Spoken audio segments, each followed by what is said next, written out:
Hi, this is Nick of the ExoPlanet Modeling and Analysis Center Science Support Team, here to showcase another one of our exciting tools. Today I will show you how to use REPAST, the Rocky Exoplanet Albedo Spectra tool. REPAST plots geometric albedo spectra as a function of wavelength and micrometers by accessing a pre-computed grid of spectra. You can find REPAST by typing into the search bar here. REPAST is one of the tools that Emacs hosts directly, so I can click the Launch button to use it on my browser, or the Download button to use the source code. I'll launch the tool now and show you how to use the web interface. There are 7 different spectral parameters I can specify. The dominant absorbing chemical in the atmosphere, the mixing value of this chemical, the mixing ratio of molecular hydrogen in an otherwise N2 background gas,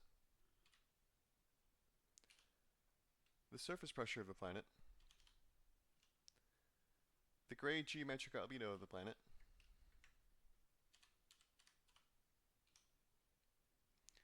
the linear cloud mass of cloud matter in the atmosphere,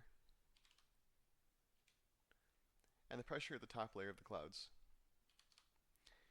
If I didn't want to include clouds in this atmosphere, I can uncheck this box here. Next, I click Add Data to add this spectrum to the plot. Scrolling up, I can go to the Plotted Models tab to see models I've already plotted. From here, I can hide or delete individual spectra. When I'm done, I can download the data used to make this plot or just the plot itself. REPAST is a great tool for generating the spectra of rocky exoplanets. Thanks for watching.